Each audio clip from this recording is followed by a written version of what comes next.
Your work week weather forecast comes to you each and every Monday, as does Landon Idlet from. I can tell you're back on Guam now because you got the coolest office in the world. And the thing I really appreciate you, Landon. First of all, welcome to the show as always. I'm glad to have you here. You keep trinkets and keepsakes from everywhere you travel. I mean, most people just decorate, like their luggage or they're happy with their passport and everything like that. You actually, have quite the collection of things of the culture and the history of the places you visited, and you've been to a lot of different places. Yeah, that's exactly it. And I like to uh, hopefully make this office space an archive of places that I've traveled to do work, especially in the region. And so every time I travel somewhere, I want to bring something back. And so oftentimes there's a number of things that I want to carry back with me, but I try to limit to one per trip. And of course, let me turn my screen around right quickly. You see what I've got? I got this from Palau last week, a nice storyboard. And of course, my favorite piece, the turtle from Pompeii. That And is so on cool. the back of these things, I'll put a date and a month of when and where I traveled to get this item, just so I can look back through my career over the years and see where everything came from. And so hopefully in a couple of years, I'll have a whole lot more to show people. And I'm trying to get my gimbal just right. The motor is still malfunctioning there. And I can appreciate that, and I can even empathize because my dad was the exact same way, and he was like, he goes, you need to know you want to take a look at my resume and everything. This is my resume. Look at all the places I've been able to be, all the people that I've been able to meet, and and the people that have affected me. And that is Yes, kind of absolutely. that is kind of the thing because when it comes to weather, you have given us so much information, but you also take a very global approach, and national weather is kind of weird these days, specifically to our friends on the left coast, because there's a hurricane in California. I Yeah. honestly I thought that was clickbait. When I saw it over the weekend, I was like, nah, this is just the onion being like silly again. But that is, I mean, it's been downgraded since, but that is a thing, right? That's correct. That is definitely a thing. And of course, you're looking at the National Radar Composite from the National Weather Service, Ooh. but that is moisture from what was Hurricane Hillary. It's been downgraded to tropical storm, but it's definitely having its impacts across the southwestern coast of the United States. And there's been a lot of significant talk around the global news media. When has this ever happened? When was the last time they had significant impacts from a tropical cyclone in California? And you have to go way, way, way back to September of 2022 was Huh. the last time they had impacts from a tropical cyclone. That was, I believe it was Hurricane K that had impacts off the Baja Peninsula. So just Did a not couple make months ago landfall into happened. California. Yeah, just a year ago. Did not make landfall into California, but it did have significant impacts across many of the southwestern states like Arizona and California, where it dropped anywhere upwards of 3 inches of rain in some of the desert areas. And keep in mind, 3 inches of rain is significant when it comes to a yearly amount of rainfall in some of these desert areas. So they got basically a year's worth of rain in a matter of hours. So that did cause significant problems. But other historical storms, this is coming from some of the tropical cyclone chatter around the global scientists. Six tropical cyclones have produced sustained tropical storm force winds in California and or Arizona. 1858, the San Diego hurricane. 1939, the California tropical storm. Hurricane Joanne in 1972. Hurricane Kathleen, I don't have a year on that. Hurricane Norman, 1978, and Nora in 1997. So most of these storms occur during El Nino years. And so these are some of the periods that you can get significant rainfall in the southwestern states, As we are in one which right is now. something right now. Correct. They definitely need the rainfall. And I'm watching the gauges at Lake Mead just to see if there's any bump in water levels. And we've seen the water go up in Lake Mead just in the last 36 hours, about zero point 0.1 feet. So And it's so, hopefully it's they'll so get more funny rain. because everybody knows you and your twin brother Brandon. You guys do so much, with music, with the Guam Territorial Band and with the performing arts. I know from one of my favorite musical acts from the '90s, Tony. They sang, "It Never Rains in Southern California." That's all about to change in the next few hours. And that's changing now. They've already had several inches of rainfall in San Bernardino, I believe, in some Oh, places in Southern California. So that rain is definitely coming in across San Diego. I sent the meteorologist in charge at the weather office in San Diego and sent him well wishes because he was my counterpart in Juneau, Alaska, and just took the MIC head of office position in San Diego just a few months ago. Yeah, So The Saints have a preseason welcome to the tropics. against the Chargers today.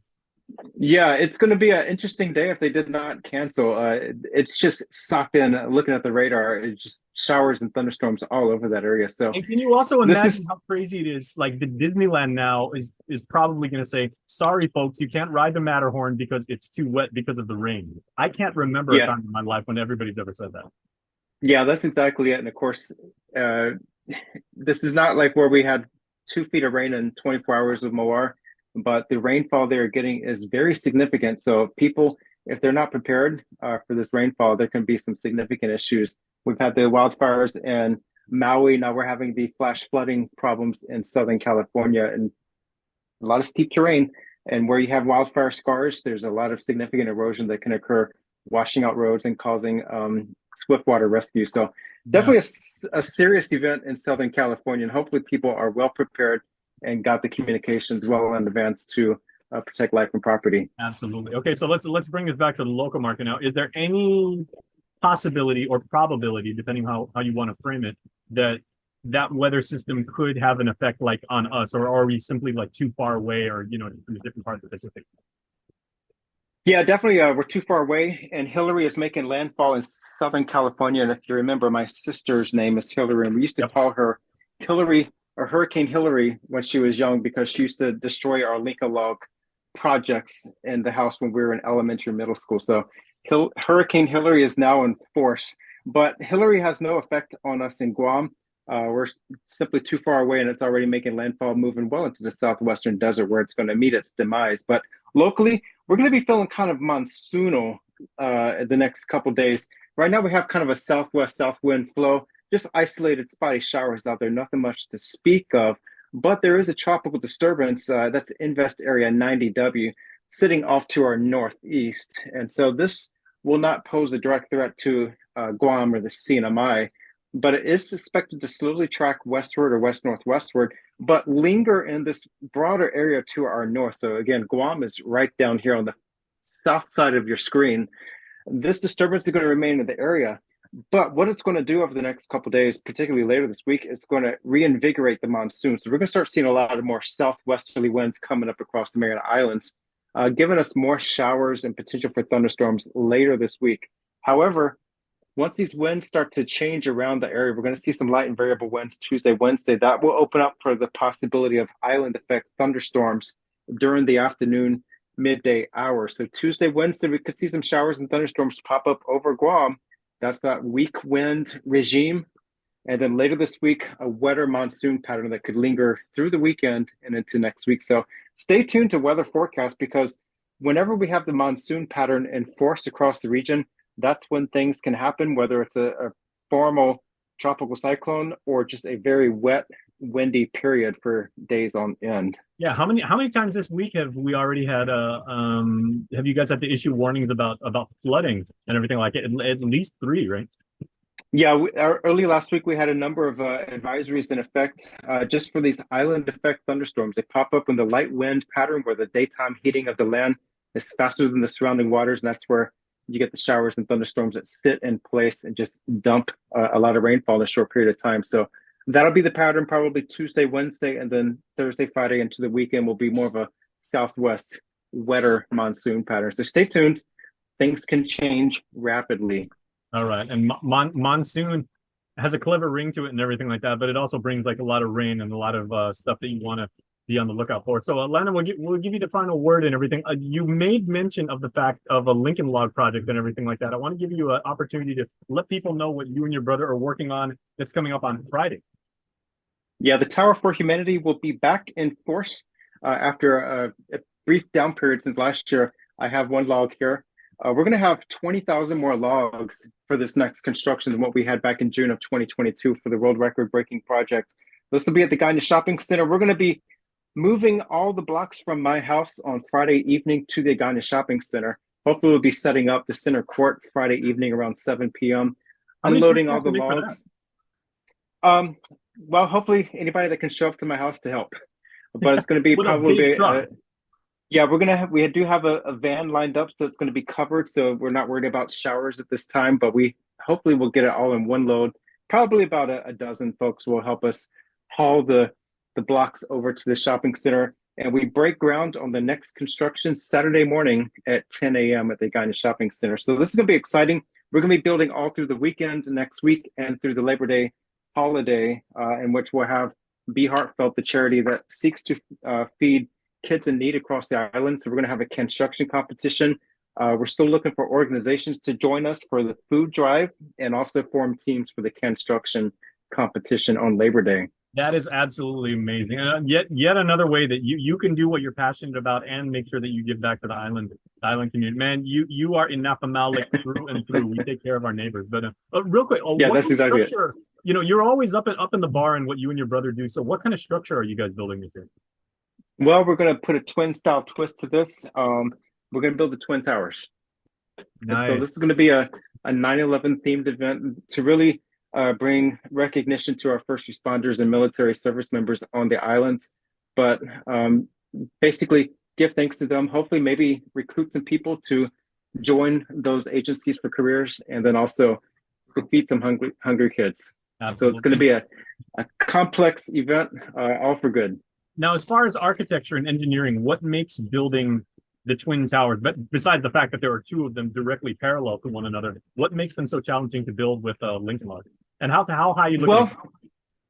well, we're not going to be as high as what the Willis Tower was last year, which was at 25.89 feet. We're going to be peaking around 19 feet, and then we're going to have a 5 foot spire on what is the North Tower. So that's going to bring it up to 24 feet. But the Twin Towers, that'll be fairly easy to build because the way the Lincoln log blocks are made, they're notched together. So we have to have 90-degree angles or right angles. So Twin Towers, simple to build. No taper, none of the complicated tapering like the Empire State Building has. But it's just a straight up block all the way up to the top. And so we have it scaled to 19 feet. And then whatever we have remaining, we're going to build the rest of the World Trade Center complex 3, 4, 5, and 6. You know what? Hopefully. You'll be able to watch the Olympics on KUM TV8 like all next year. Maybe if you and your brother are up to it, we can get you guys to do the Eiffel Tower because it's going to be in Paris. Paris would be awesome. Let me think about that. Yeah, leaning tower, Pisa, maybe next year, but yeah, that's a little bit hard. You know, it's taken some really brilliant minds a long time to figure that one out. But maybe we can get you guys to do the Eiffel Tower on some scale. If I put my mind to it, I could figure it out. It's going to be tricky because the Eiffel Tower leans in on itself, and that's going to be the caveat with the Lincoln logs. Maybe we can do an erector set. I'll have my people talk to your people. Ooh, oh my gosh, that would be amazing. There you go. All right, Landon and I, the weather and a whole lot more here on the show. So have a good day, buddy. Thanks, Jason.